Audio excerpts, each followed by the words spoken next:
Hello, my name is Maria Cayelli, and I'm a family physician with AnMed Health, Anderson Family Medicine.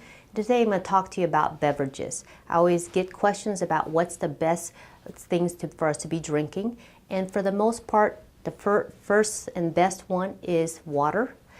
The next one is tea, and that's unsweetened tea. Next is coffee. Next is milk, and that's low-fat milk. And then it's the 100% fruits and vegetable juices. Okay. First, we'll start with water, and with water, it's important to know that tap water is just as good as any of the bottled water, as long as your water from the municipal report says it's safe for you to drink. Okay, so if you want to get it straight out of the tap, I think it's okay. If you want to pay extra getting out of the bottle, the plastic bottle, I think that's fine too. Whatever you prefer is okay. How much water to take in? It just depends on what all you're doing. Two good rules of thumb is you can drink half your body weight in water. An example of that is if you're 100 pounds, you take in 50 ounces of water, which is approximately 1.5 liters. Or if you take in 2,000 calories a day, you take in 2 liters of water. Okay, so those are good ways to figure out how much water should be taken in. And certainly, certain medical conditions, you have to watch how much water you're taking in, so make sure you speak with your doctor about that. Now with the tea is high in flavonoids and antioxidants. The best is green tea, then black tea, then oolong tea. And again, it's unsweetened. When you put sugar to it or milk to it, it decreases its beneficial effects on your health. Next is coffee. There's been some studies that it does decrease your risk for cancer, colon cancer in particular, or diabetes.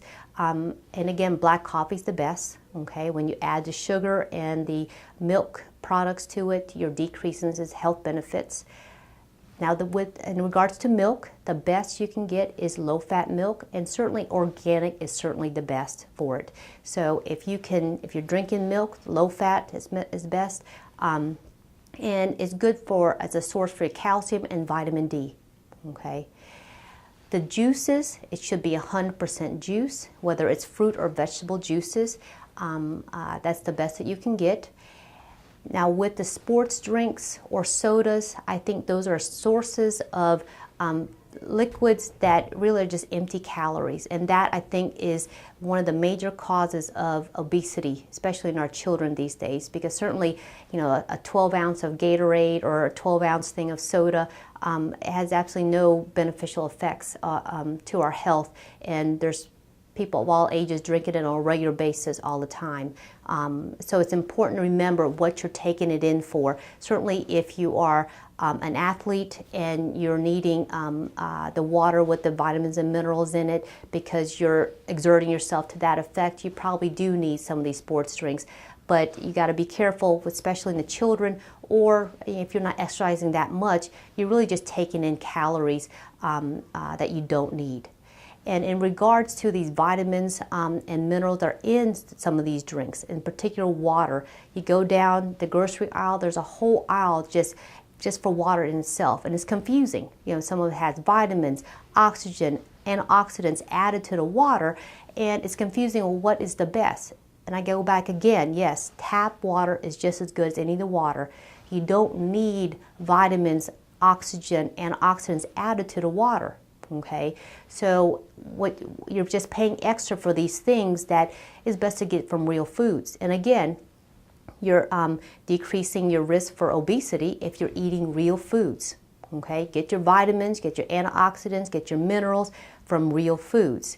Now, in regards to the vitamins in the water, you got to be careful. Number one, having vitamins in the water is just like taking supplementations. Any vitamins that you're taking in as a supplement. Okay, so you got to remember how much you're taking in. Some of these waters have 150% of the recommended daily value. So you got to take in, if you take that water in with that vitamin in it, if you're also taking a multivitamin or if you're taking any other supplements, you have to remember how much of that vitamin you're taking in altogether. Okay, so you got to worry about safety. The next thing you got to worry about with water with some of these vitamins in it is some vitamins you need to have food with it for your body to even absorb it.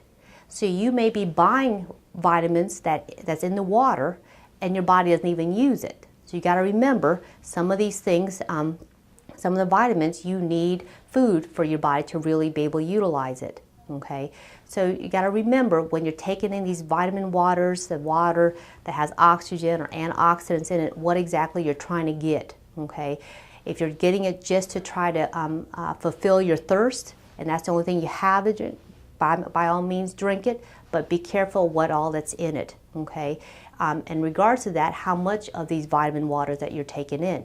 Okay, one may be good, but two or more, it may not be as good, because again, you're overdoing the vitamins that are in it. So you got to remember that.